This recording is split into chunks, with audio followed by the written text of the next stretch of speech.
Selamat berjumpa kembali dalam layanan audio Sahabat Perjalanan. Hari ini adalah hari Minggu 12 Mei 2024. Tema renungan saat teduh kita dengan judul Belas Kasihan di Atas Aturan. Firman Tuhan terambil di dalam Lukas pasal 13 ayat yang 10-17. Saya bacakan 3 ayat saja. Demikian bunyi firman Tuhan. Pada suatu kali Yesus sedang mengajar dalam salah satu rumah ibadat pada hari Sabat. Di situ ada seorang perempuan yang telah 18 tahun dirasuk roh, sehingga ia sakit sampai bungkuk punggungnya dan tidak dapat berdiri lagi dengan tegak. Ketika Yesus melihat perempuan itu, ia memanggil dia dan berkata kepadanya, "Hai ibu, penyakitmu telah sembuh." Mari kita berdoa.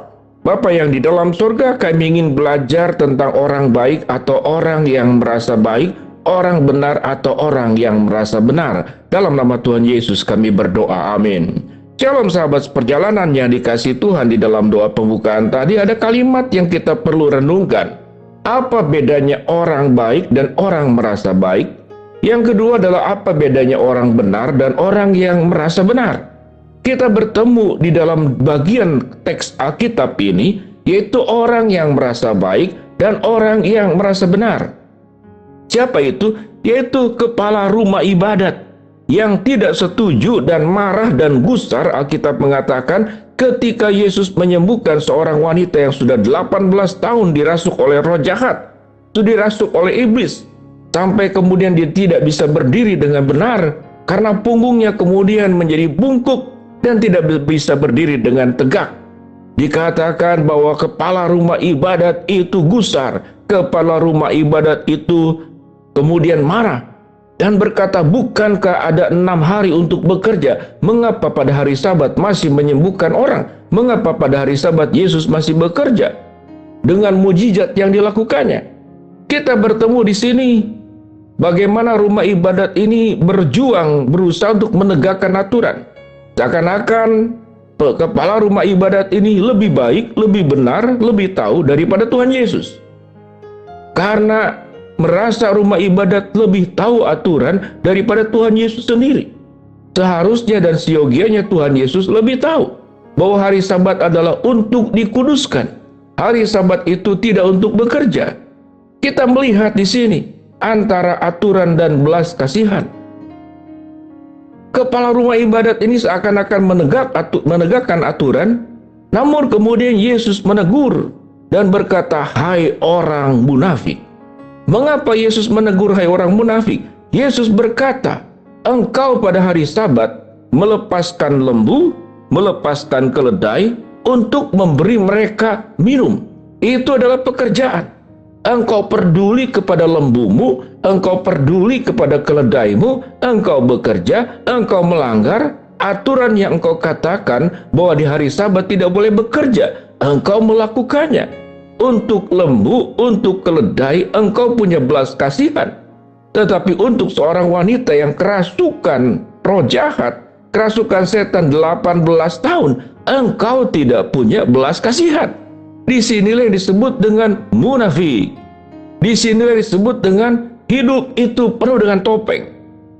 Kalau kita boleh berkata bahwa tipikal seperti orang kepala rumah ibadat ini, apakah ada di sekitar kita? Ada. Jabatannya itu luar biasa. Kepala rumah ibadat. Artinya, orang ini adalah orang yang mempelajari kebenaran firman Allah.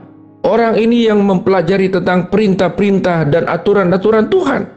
Namun dia kemudian menambahkan aturannya sendiri. Kita tahu dengan jelas bahwa belas kasihan itu lebih tinggi dari aturan. Kalau kita melihat bagaimana tatkala Adam dan Hawa jatuh dalam dosa, maka menurut aturan Adam dan Hawa itu binasa. Tidak boleh lagi diselamatkan, tidak boleh lagi ditebus. Selesai urusannya. Setelah jatuh dalam dosa, selesai. Tetapi tatkala peraturan Tuhan, ada belas kasihan Tuhan yang lebih tinggi dari aturannya, maka aturan itu posisinya lebih rendah daripada belas kasihan. Allah tetap menerima Adam dan Hawa.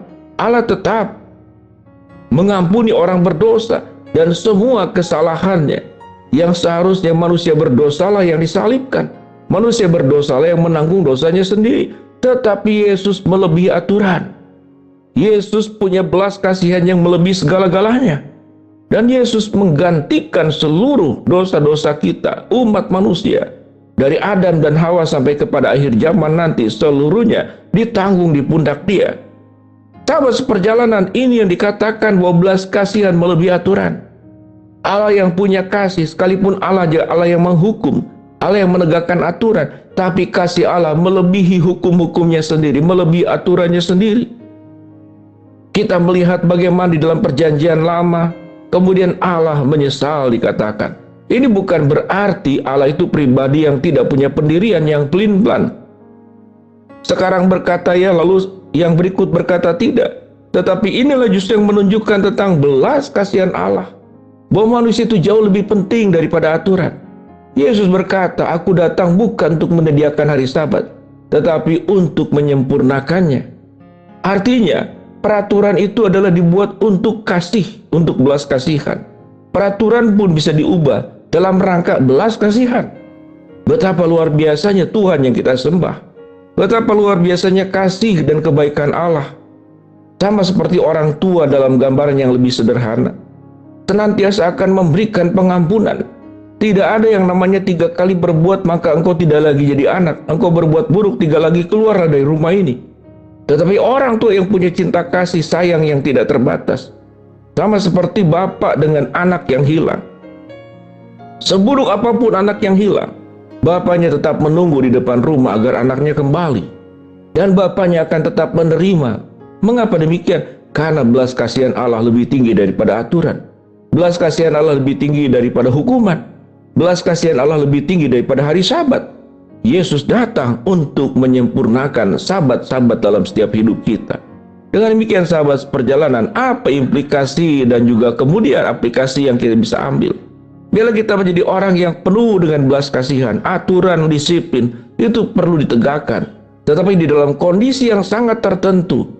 Kalau lembu dan keledai saja dilepas untuk bisa mendapatkan minum, mengapa engkau menutup diri untuk seorang wanita yang sudah 18 tahun, kerasukan roh jahat, dan kemudian fisiknya pun menjadi bermasalah, dan Yesus menyembuhkan. Hai ibu, Yesus memanggil, artinya inisiatif dimulai daripada Tuhan Yesus sendiri, bukan dari ibu itu.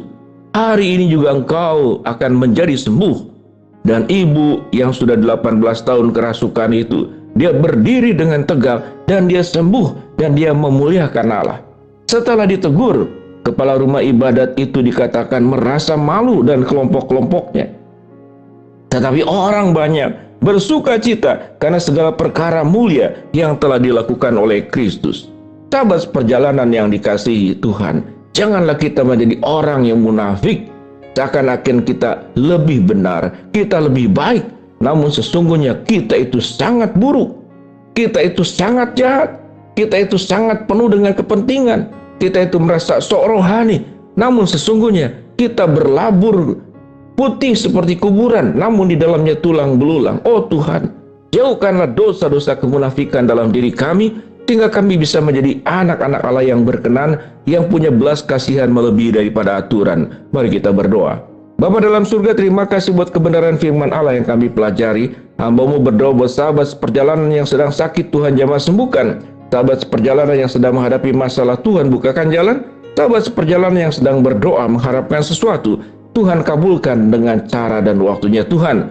Terima kasih Bapa, di dalam nama Tuhan Yesus kami berdoa. Amin. Sahabat seperjalanan, ingatlah belas kasihan itu melebihi aturan. Shalom.